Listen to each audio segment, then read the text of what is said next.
दोस्तों, आप देख रहे हैं कि ये एक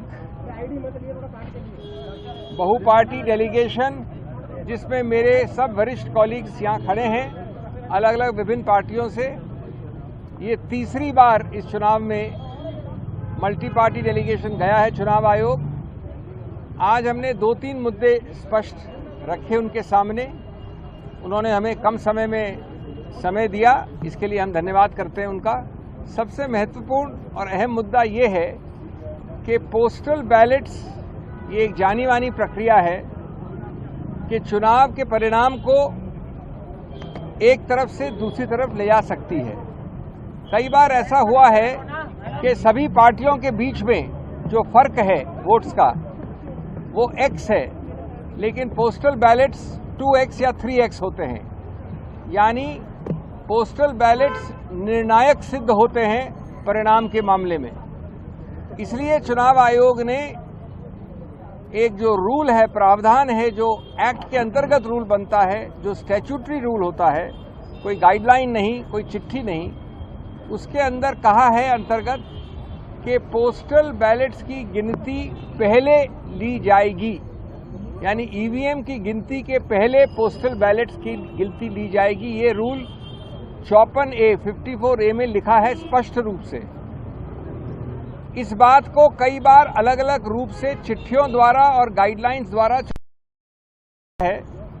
2019 में बड़े स्पष्ट रूप से कहा कि पहले आप पोस्टल बैलेट की गिनती शुरू करिए, उसके कुछ समय बाद आप ईवीएम की गिनती शुरू कर सकते हैं, लेकिन, और ये बहुत अहम बात है, आप ईवीएम की गिनती खत्म नहीं कर सकते या परिणाम का अंत नहीं कर सकते जब तक पोस्टल बैलेट का पूरा रिजल्ट गणना के बाद घोषित न हो जाए।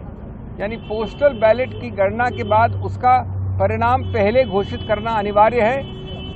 और अगर आप अंत तक पहुंच गए ईवीएम में तो उसको रोकिए जब तक पोस्टल बैलेट का आप परिणाम घोषित न करें। इसके बावजूद, और ये हमारी याचिका है, ये हमारी कंप्लेंट थी आज चुनाव आयोग से, चुनाव आयोग ने गाइडलाइंस द्वारा इस स्टैट्यूटरी रूल नियम को बदला है। वो नहीं किया जा सकता कानून में। गाइडलाइंस द्वारा किसी रूल को नहीं बदला जा सकता। उन्होंने गाइडलाइंस द्वारा जो पुरानी गाइडलाइंस थी 2019 वाली, जो मैंने बताई अभी आपको, उसको हटा दिया है, उसको निरस्त कर दिया है। और इसका बड़ा सरल और सीधा परिणाम ये होता है कि ईवीएम की पूरी गणना हो जाए अंत तक, तब तक भी पोस्टल बैलेट की निर्णय की घोषणा करना अनिवार्य नहीं रहा है। अब हमारे को पता है कि कई बार ऐसा हुआ है कि पोस्टल बैलेट के आधार पर निर्णय उत्तर से दक्षिण हो गया है, पूर्व से पश्चिम हो गया है। इसीलिए ये प्रावधान बनाया गया था, यही इसका औचित्य है। इसलिए ये अति आवश्यक है कि ए, आप कानून के अंतर्गत एक गाइडलाइन द्वारा नियम को नहीं बदल सकते। बी, पोस्टल बैलेट जो निर्णायक एक रोल प्ले करता है उसके लिए भी अनिवार्य है कि उसको पहले गिना जाए। और तीसरा कि एक लेवल प्लेइंग फील्ड के लिए, गणतंत्र के लिए, स्वतंत्र चुनाव के लिए, जो कि संविधान के मूल तत्वों का एक अभिन्न अंग माना गया है, ये आवश्यक है कि जो पुराना रूल था उसी को फॉलो किया जाए, जो प्रावधान अभी भी है उसी को रूल किया जाए।